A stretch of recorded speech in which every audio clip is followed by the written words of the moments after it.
Good afternoon, it's Jeff and Wilma here at Budrum, and this afternoon we're going to talk about, in our beekeeping talk, this is partly by request. I'm going to show you what I do at the boxes when I've detected AFB in the hive. So I've removed all the frames and cleaned all the frames, taken all the bits of wax.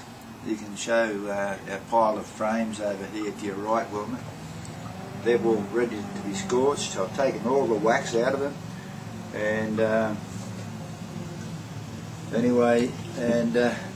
so these boxes have got there's two boxes that was out of that hive, and I won't be using these again because the dry rot's pretty bad on both of them actually.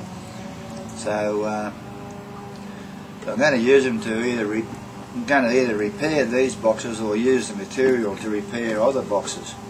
But I still need to decontaminate these boxes. So what I've done is I've got my paint scraper and I've scraped off every bit of propolis and wax and cleaned them right up, gone through all the corners. I've cleaned up these ledges where the frames sit on. Got rid of all the propolis off there, and the idea now is I've had to light my fire and just show you how intense I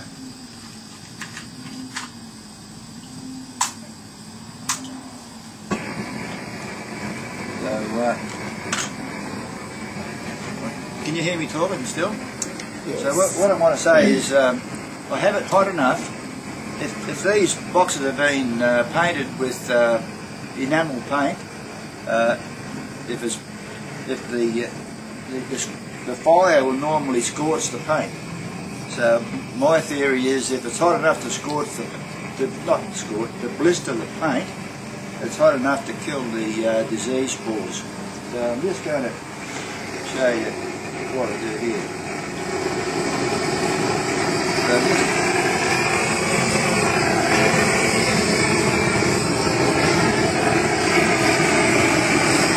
like to mention that I'm being very thorough with it. Jeff's very thorough about this because these boxes have got to be kept free from bacteria.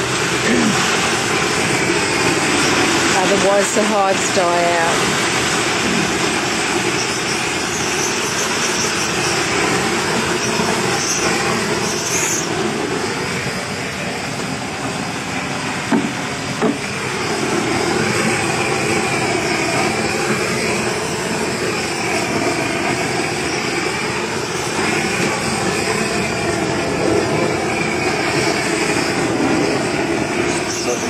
Had a shower of rain.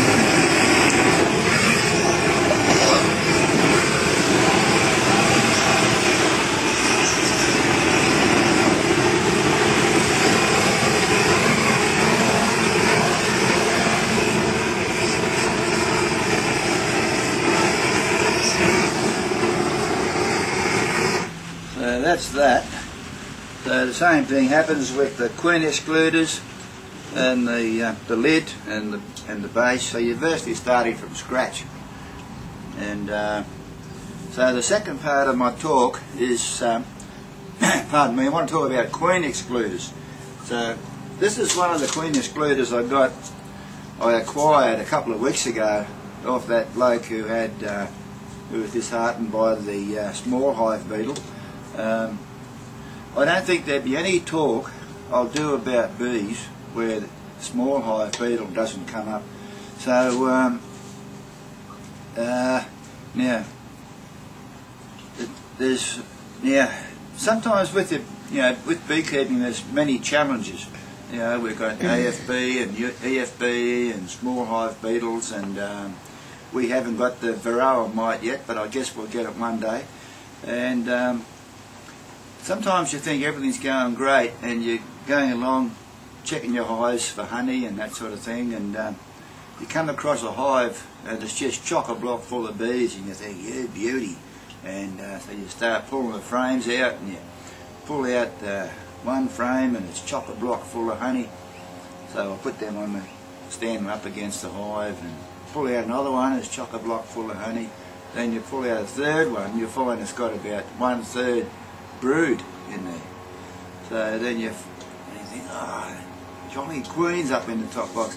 So every time, without fail, if the queen's in the top box, there'll be a gap in your queen excluder big enough for the queen to fit through. And all you need is one hole big enough for her to fit through, and she'll get up, eventually she'll find it, and she'll get up in the top box. And what that does, now that the small hive beetle is in the area, we have a lot of small hive beetle in our area, is that the bee population will congregate in the top box where the queen activity is, and sort of leave the bottom box alone. So there could be a lot of pollen in the frames in the bottom box that the bees aren't guarding so much, and that'll give the beetle a chance to get a foothold in your hive. So that's, the small hive beetle are a constant problem. So quite often with the brand new queen excluders, they're all galvanised, and sometimes there'll be a little fault in manufacture where you've got a gap, and there's enough galvanising to sort of bridge the gap and not allow the queen to get up into the top box. But after a period of time, the bees wear the galvanising down a bit, and then that'll make that gap more evident, and then the queen can get up in the top box through that gap. So what I made this about 4 or 5 years ago in my spacer, my queen excluder spacer. And what I do is I just go along, and I chose this queen excluder because it must have got, something might have fell on it or something like that, and it sort of left a big gap.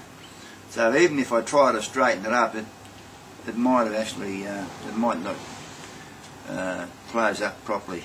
So what I did is I chose this one so I can use this as an illustration. So what I do is just go along, and now with this spacer, if it won't fit through, the queen, in my theory is, if this won't fit through the gap, the queen won't fit through. But if you're going along and you find one that this will fit through, the queen will fit through, and then she'll get up in your top box. So what I did with this one is I thought, I'll just have a quick look and see if there's any other gaps there. And sure enough, there was one. So what I do when I find a gap, I just mark it with a bit of marking pen. And I found this without using my spacer. I just found it with the naked eye. And as you can see, the spacer will fit through that gap. So that's all you need, a gap like that, for the queen to get up. And so what I do is go along, find them, mark them, and what I do is I use some masking tape and put masking tape on the back side of it.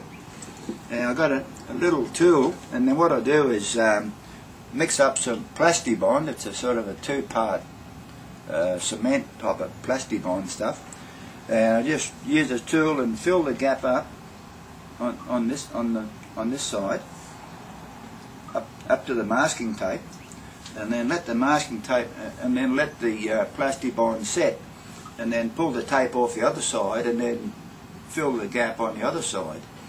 And I found that really holds together, even if I've had AFB and I've had to scorch my frames with the burner, it still holds together pretty good. So I've got a couple of queen excluders that's got about 20 or more than 20 of these gaps that I filled up, because the bees just wear the galvanising down, and then the gaps are more evident, So that's what I do with these queen excluders. If it might help somebody, this information might be helpful to anybody. But anyway, I don't know how we're going for time, and we're going to go and do a field trip later on in between the rain. We've got quite a few showers coming through here. So anyway, we'll catch you later.